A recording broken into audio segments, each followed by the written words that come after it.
So si Marcoleta nga ba, Blue Ribbon Committee Chairman, sir? Yan ang hinihingi niya, and I presume na napangako na sa kanya.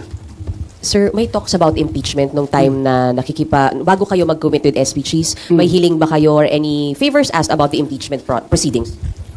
Wala kaming his stand towards impeachment is not a factor to our decision in choosing him as our Senate President. Ang pinaka-big factor dyan na nakikita ko lang talaga is yung pagka-open niya. Nakikinig siya. Lahat ng sides pinapakinggan niya. So, yun ang nagustuhan namin na liderato. Yes. Sa impeachment, sir, di ba po, nag-move kayo para i-dismiss yung articles of impeachment noong June 10. Uulitin niyo po ba yan pag nag-reopen kayo? Yung hihingin na ho ba yan? Hihingin ba yan ng Duterte 7? Mag-usap pa kami. Titingnan namin. Baka sabihin nyo, insisting naman itong mga tao na ito, pabalik-balik. Hiningin na namin yan noon, di ba? Pero one thing I can assure you is that ako, from my personal na paniniwala ko ito, that since tinanong ng impeachment court yung House of Representatives as to their stand whether or not itong 28th Congress House of Representatives is willing to be bound by the actions of their predecessors, yung House of Representatives ng 19th Congress. Are they willing to continue or are they willing to be to bind themselves to whatever actions that were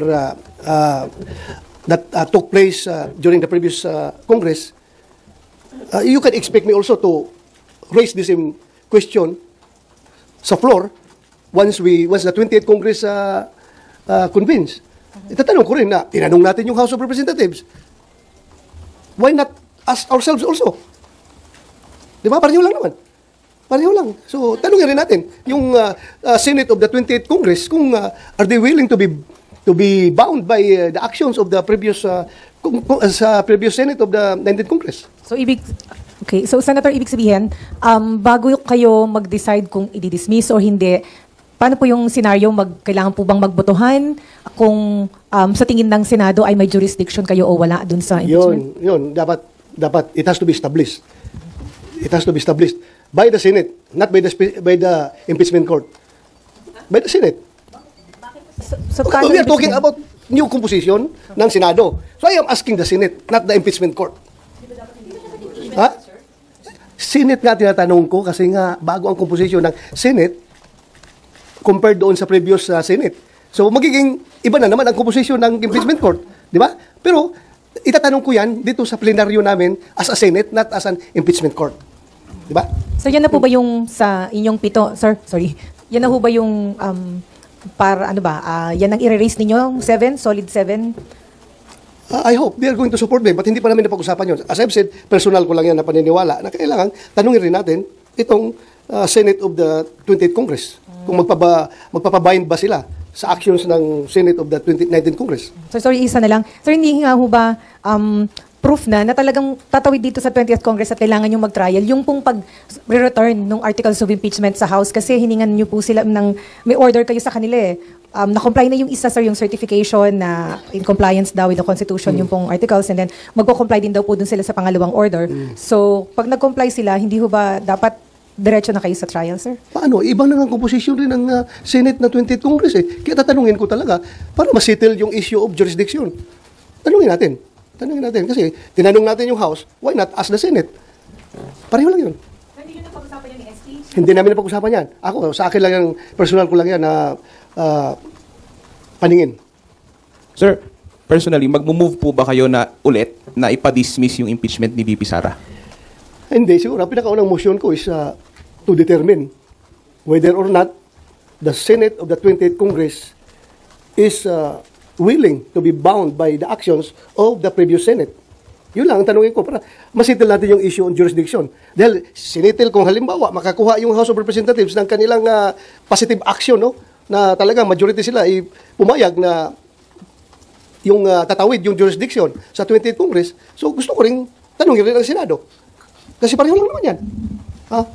Nagtatanong tayo ng jurisdiction ng bagong Congress dahil nga iba ng iba na ang composition.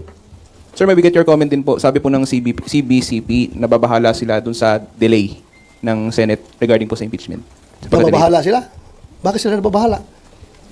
Ano yung kinabahala nila? Kinabahala nila na, na na-delay. There's no cause for panic. There's no cause for panic. So sir, yung new composition ng Senate sa 20th Congress, natanong nyo na ba yung mga bagong members kung ano yung kanilang stand? Hindi ko pa natanong. But it has to be taken up on the floor para everything is official. And then, sir, pumirma kayo doon sa resolution ni Senator Robien na nananawagan para mapauwi sa bansa ang dating Pangulong. Yes. Oh. So, sa tingin nyo, ano yung weight nun? Kung sakaling, sa tingin nyo ma-approve yung resolution na yan?